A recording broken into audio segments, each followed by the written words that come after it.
Welcome students. In this video, I will start a new chapter for class 7 and the name of the chapter is Akbar and Shah Jahan. As you can see here, the two names Akbar and Shah Jahan. It is very vast. This chapter is very vast. So I will tell you only about Akbar. You can see here the picture, both Akbar and Shah Jahan. So first of all, let's know something about Akbar. So who was Akbar? Akbar was the greatest ruler of Mughal dynasty and one of the greatest ruler of India. His full name is Abu al-Fath Jalaluddin Muhammad Akbar. He was born in 15th October 1542 in a place called Umarkot, Sindh, that is in India, when his father was in exile. His father's name was Humayun. He accompanied his father and mother Hamida Banu Begum to Kabul, where he was left behind, and his parents went off to Persia. When his father returned to India, he came with him. His tutor was Mulla Siddha. Although he never learned to read and write, he enjoyed others to read out for him. He encouraged scholars, poets, painters, and musicians, making his court a center of culture.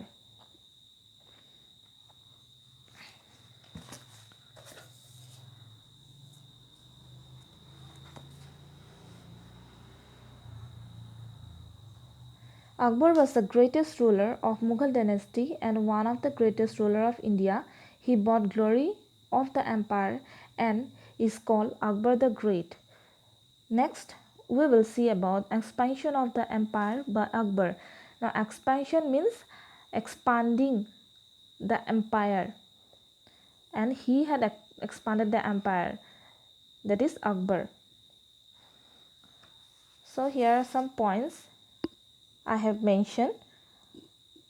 First is, in 1555, Himu, the chief minister and the general of Ali Shah, occupied Delhi and declared himself the ruler. Next is, Akbar and his army, under the guidance of Bairam Khan, met the Afghan forces on the historic battlefield of Panipat. Himu first defeated and killed Afghan power and crushed. This assignment event is known as in the history of Second Battle of Panipat. After winning the battle, Akbar reoccupied Delhi and Agra and some other places also, such as Jodhpur, Ajmer, etc. Akbar next extended his empire towards the northwest of India.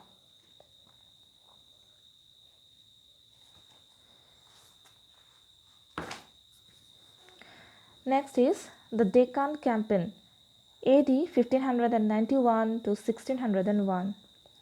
Akbar's first move was against Ahmednagar.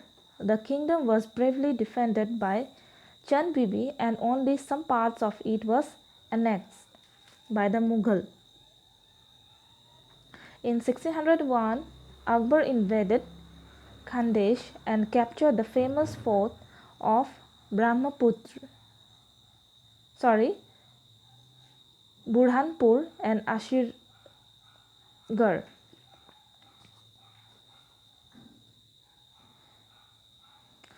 Next we can see the Akbar administration.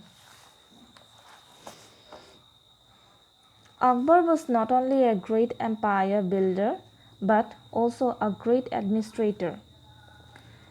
His administration was the mixture of Indian system and some ideas which the Mughals borrowed from Central Asia and Persia.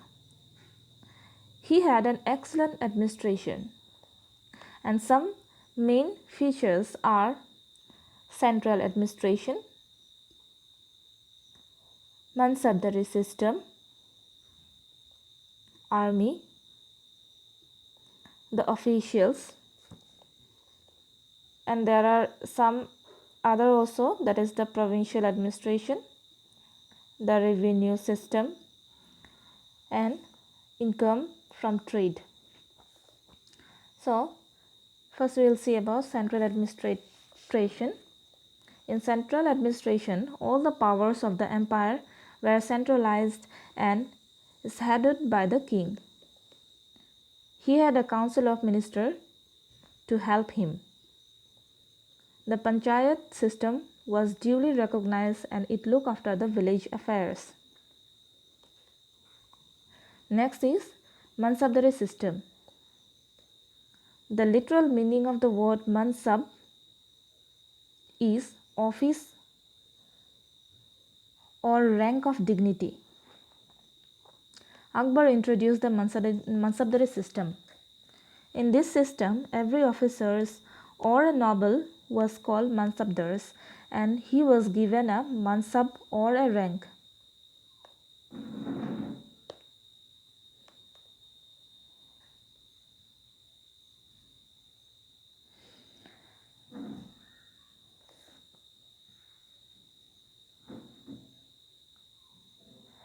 Army. Apart from this, Akbar also maintained a regular standing army of his own which was directly under his control. It was highly trusted army directly required by him. The emperor also had a well-trained artillery and a stable of war elephants. The troops were mostly provided by the Mansabdars. However, the naval forces under Akbar maintained in its infancy.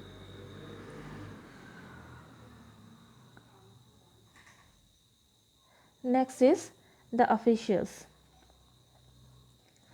The emperor ruled with the help of officials headed by the emperor himself.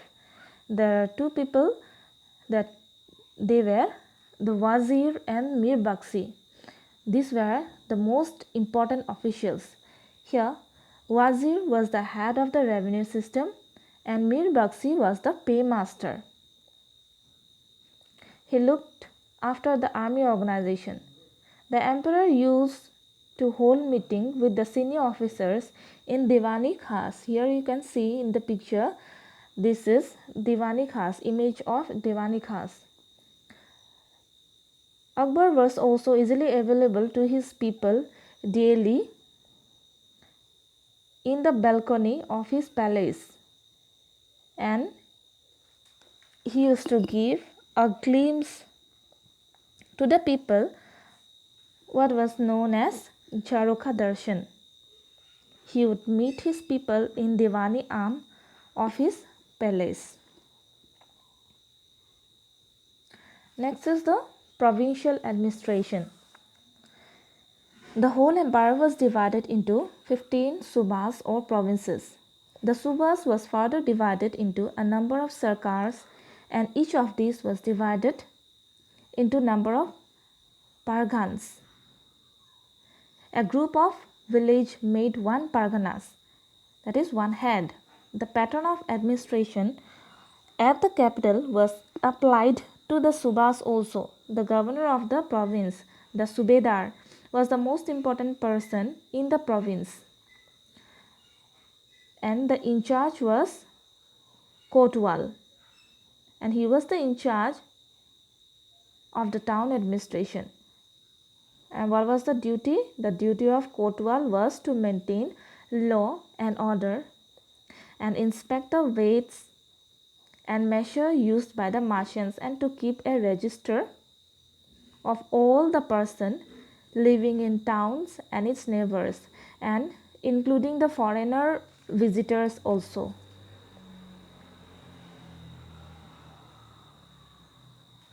Revenue system. Land was the main sources of income of a state. And because the state officers, Mansabdars, were paid the salary in grant of jagirs, and it was very much necessary to know how much revenue a particular Jagidars could collect and how much each one ought to provide. This information made it very simple for the emperor to grant the Jagirs, and the in charge was Raja Todarmal. He was the in charge of land revenue and land assessment.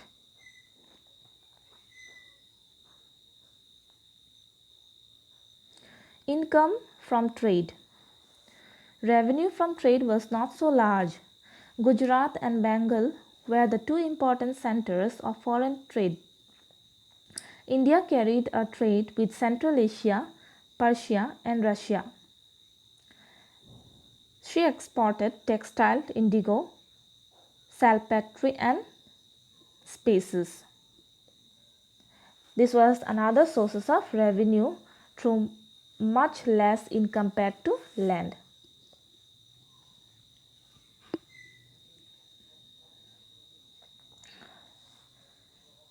Next is literature, education, and fine art.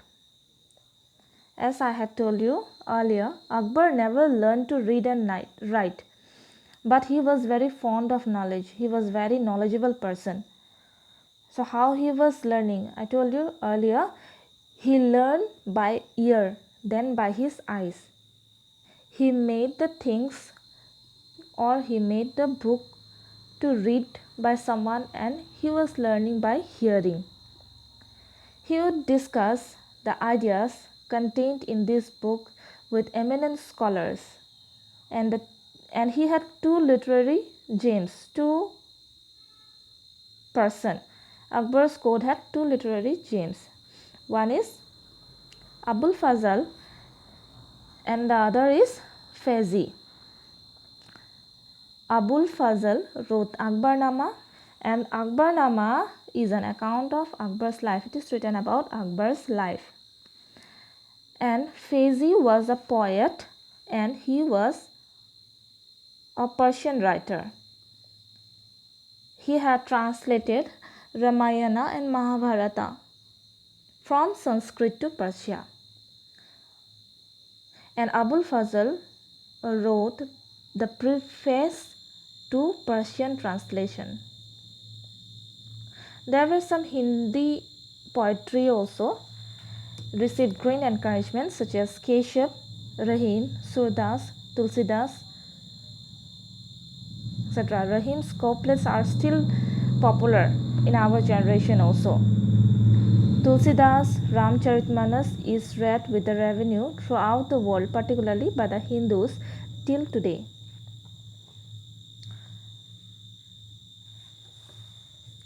There were some famous musicians also, such as Tansen, the famous musician and singer, was another James of Akbar's court. He sang many Hindustani ragas, of which Raj Darbari and Deepak rags were very much famous. Next we come to the architecture. Architecture, Akbar built the new capital city of Fatehpur Sikri near Agra. You can see here the picture, Fatehpur Sikri, how it is decorated. He selected this site as Sufi Saint Salim Christi lived there, and Akbar had high respect for him. The city is surrounded by a wall on three sides and by an artificial lake on the fourth side. You can see here in the picture, it is very beautifully decorated. Let's see about the architectural feature of Fatehpur Sikri. First is, in the construction of the city, he deliberately blended Muslims and Hindu elements. In many buildings, Islamic types of arches appeared alongside Hindu pillars. Next is, the material used is red sandstone with insertion of white marbles. Most of the buildings have a mixture of two styles of architecture, that is, Indian and Persian.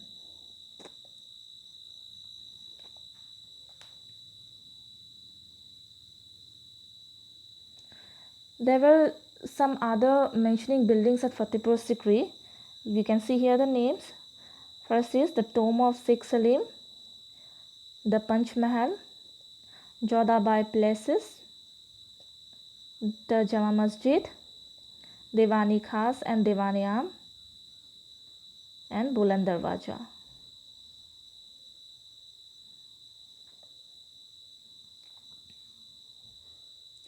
This is a picture of tomb of Salim Christie. This is a picture of Buland Darwaja, and this Buland Darwaja was added to the commemorate Akbar's victory over Gujarat. It is the highest gateway of India and one of the biggest in the world.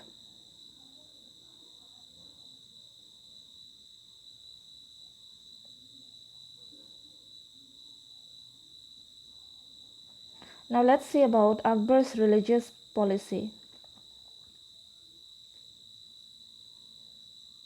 Akbar was an enlightened emperor.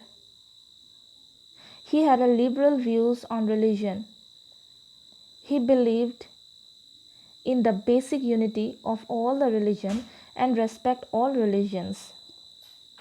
He married Rajput princess and allowed all the people to practice their own religion and custom at his palace. In 1575, Akbar built Ibadat Khana at Fatehpur Sikri, that is his new capital. This was the place where the emperor visited religious scholars and teachers for discussions on religious subject. All the scholars were invited, Hindus, Jain, Parsi, and even Christian also. Akbar felt that all the religions pointed towards one God, and so he wondered why it was not possible for the people following different religion to live in peace with each one. After all the discussion, Akbar found a way out. He suggested a new religious path. It was based on common truth and rules taken from all the religion. And finally, it was named as Din-i-Ilahi.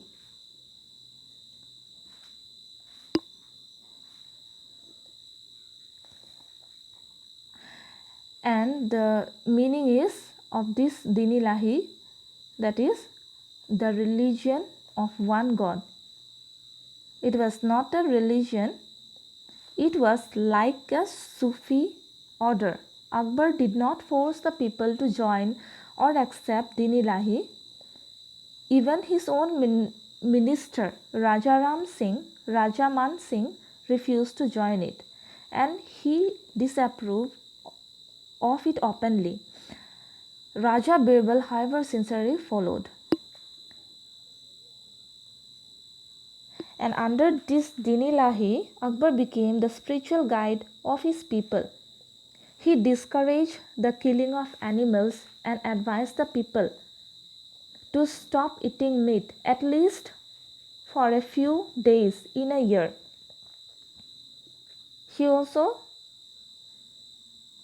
warned that they should not eat, especially during the month of their birth, they should not eat meat. He himself gave up eating meat, and Akbar disapproved of cruel punishment also, such as mutilations of limbs of the criminals. He also disapproved of Hindu women performing sati. Akbar introduced the worship of sun, the fire, and light in his rituals. So Akbar just want that all the people should follow one religion and live peacefully. Akbar came up with Din-i-Ilahi to merge the best elements of all religion and promote harmony among the communities.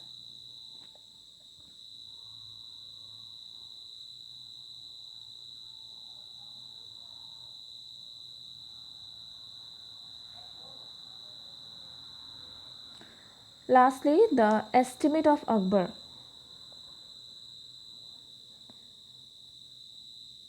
Akbar died in AD 1605 after ruling India for 50 years. His reign was a glorious period in the history of medieval India. Akbar ranked with Ashoka the Great as one of the greatest kings in the history of the world. He was very intelligent, although he was illiterate but he was very knowledgeable. Akbar followed a policy of religious tolerance. He is also remembered for centralized administrative system. Akbar had a passionate interest in books. So this is all about Akbar. In the next video, I will tell you about Shah Jahan. And today we got the knowledge about Akbar's accession, his expansion of the empire by Akbar, the Deccan campaign, his administration, about literature, education and fine art, architecture, his religious policy, and about his last life. So next class we will start a new chapter. We will start about Shah Jahan in next video. Okay, thank you.